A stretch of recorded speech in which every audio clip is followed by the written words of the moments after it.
নমস্কার বন্ধুরা, কেমন আছেন সবাই? আমি মধুমিতা রান্নাঘরে আপনাদের আবার স্বাগত। আজ আমি আপনাদের বানিয়ে দেখাবো নিরামিষের দিনে পনিরের এই রেসিপি। নিরামিষের দিন আপনারাও পনিরের এই রেসিপিটা বাড়িতে একবার ট্রাই করবেন। প্রথমে আমি পনিরটা কেটে নেব।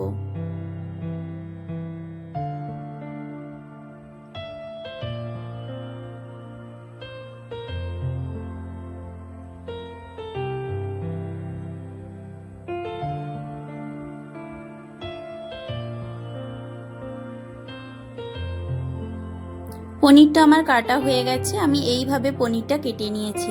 আপনারা যেই রকম সাইজে পারেন কেটে নেবেন। এবার কড়াইতে তেল দিয়ে দেবো। আমি এখানে সর্ষের তেল ব্যবহার করেছি, আপনারা চাইলে সাদা তেলও ব্যবহার করতে পারেন। এবার তেলটা গরম হয়ে গেলে পনিরগুলো দিয়ে দেব।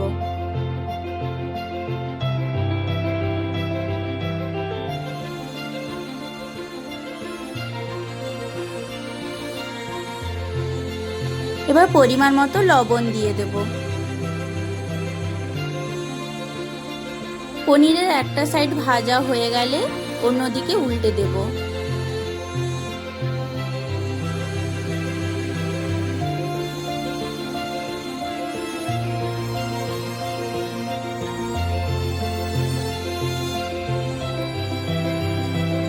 এইভাবে লাল করে পনিরগুলো ভেজে নেব।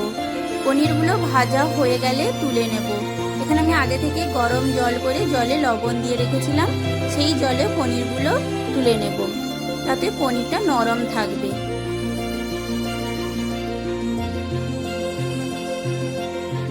এবার ওই তেলে গোটা গরম মশলা দিয়ে দেব, আদা বাটা দিয়ে দেব। আদাটা ভালো করে নেড়ে নেব।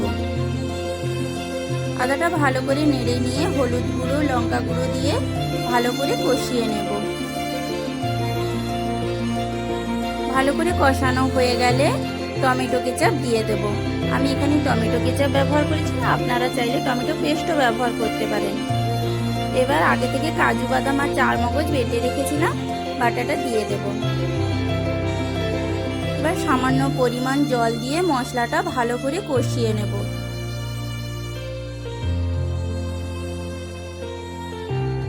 মশলা থেকে তেল ছেড়ে এলে জল দিয়ে দেব।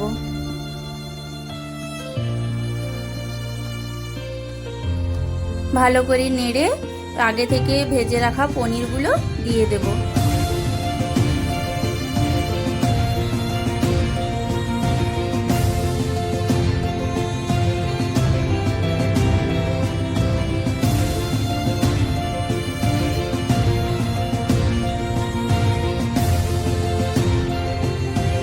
গরম জলে আগে থেকে গুঁড়ো দুধ গুলিয়ে রেখেছিলাম, গুঁড়ো দুধটা দিয়ে দেব।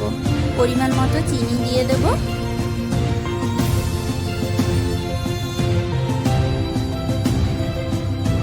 কাঁচা লঙ্কা কুচি দিয়ে দেব। এবার ভালো করে নেড়ে হয়ে গেলে নামিয়ে নিয়ে পরিবেশন করুন নিরামিষের দিনে এই পনিরের রেসিপি। এইরকম আরও ভিডিও পেতে আমার চ্যানেলটা সাবস্ক্রাইব করে দেবেন। আর আমার এই রান্নাটা যদি আপনাদের ভালো লেগে থাকে তাহলে অবশ্যই কমেন্টে জানাবেন। আর পনিরের এই রেসিপিটা ভাত, পরোটা বা রুটির সঙ্গে একবার ট্রাই করে দেখুন।